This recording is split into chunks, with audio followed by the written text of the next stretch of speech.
आसमानों के पार। कहानी का आगाज 1950 की दुहाई में एक छोटे देही गांव में होता है, जहां नूर मोहम्मद नामी एक मेहनती किसान अपनी बीवी ज़ुहरा बेगम और 3 बच्चों के साथ रहता है। नूर मोहम्मद अपनी जिंदगी सादगी से गुजारता है, लेकिन इसके दिल में हमेशा एक ख्वाहिश होती है कि इसके बच्चे एक बेहतर मुस्तकबिल देखें और शहर की तरक्की में हिस्सा लें। नूर मोहम्मद की जिंदगी मोहब्बत और कुर्बानी की मिसाल है, लेकिन तकदीर इसके लिए आजमाइशें लाती है। नूर मोहम्मद का बड़ा बेटा अहमद पढ़ाई में तेज होता है और गांव के वाहिद स्कूल से मैट्रिक करने के बाद वो शहर में तालीम हासिल करने का ख्वाब देखता है। नूर मोहम्मद की बीवी और खानदान के दीगर अफराद गांव छोड़ने के हक में नहीं हैं, लेकिन अहमद अपने ख्वाब के पीछे लगता है और एक दिन शहर का रुख करता है।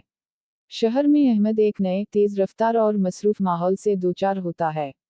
यहाँ वो एक प्राइवेट कॉलेज में दाखिला लेता है और साथ ही साथ एक मामूली नौकरी भी करता है। शहर की जिंदगी इसके लिए आसान नहीं होती और उसे गुर्बत, नाइंसाफी और तबकाती फर्क का सामना करना पड़ता है।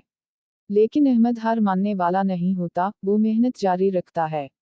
यहाँ इसकी मुलाकात माहरूख से होती है, जो एक आला तबके की लड़की है और जिंदगी के मुख्तलिफ मसाइल से निमट रही है।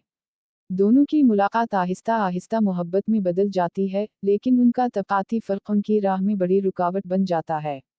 इस दौरान अहमद का छोटा भाई काशिफ गांव में रहता है और वालिद की जमीन का काम संभालता है। काशिफ अपने गांव से मोहब्बत करता है, लेकिन उसे ये एहसास होने लगता है कि वहाँ तरक्की के मौके महदूद हैं। वो भी शहर आने की ख्वाहिश करता है, लेकिन वो जानता है कि उसका ख्वाब पूरा करना आसान नहीं होगा। अहमद अपनी तालीम मुकम्मल करने के बाद एक बड़ी कंपनी में मुलाजमत हासिल करता है और शहर में अपना मकाम बनाता है। लेकिन कामयाबी के बावजूद वो अंदरूनी तौर पर बेचैन रहता है। इसकी मोहब्बत माहरूख से शादी में तब्दील नहीं हो सकती, क्योंकि माहरूख के वालिदैन अहमद को उनके तबके का हिस्सा नहीं समझते।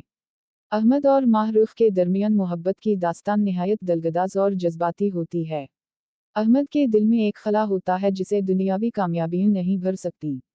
वो रूहानियत की तरफ माइल होता है और जिंदगी के मकसद को समझने के लिए मुख्तलिफ मजहबी और रूहानी शख्सियत से मिलता है। एक दिन वो एक दरवेश से मिलता है, जो उसे बताता है कि दुनियावी जिंदगी की चुकाचौंध से दूर होकर इंसान को अपने अंदर झांकना पड़ता है ताकि वो हकीकत का सामना कर सके। कहानी के आखिरी हिस्से में अहमद काशानी तौर पर तरक्की कर चुका होता है, लेकिन इसकी रूह हमेशा इस जुस्तजू में रहती है कि वो आसमानों के पार का रास्ता तलाश करे। अहमद की ये जुस्तजू सिर्फ कामयाबी और मोहब्बत तक महदूद नहीं होती, बल्कि वो कायनात की गहराइयों में छुपे राजों को जानना चाहता है।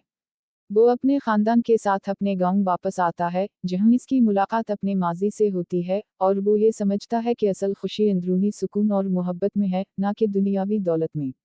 इख्तिताम। कहानी का इख्तिताम इस फलसफे पर होता है कि जिंदगी की तमाम कामयाबियां और नाकामियां एक लम्हे की हकीकत हैं, लेकिन इंसान का असल मकसद रूहानियत, मोहब्बत और सुकून की तलाश में है। अहमद आखिरकार अपनी मोहब्बत माहरूख को छोड़कर अपनी ज़ात और रूहानी दुनिया में डूब जाता है, और इसका सफ़र आसमानों के पार जारी रहता है।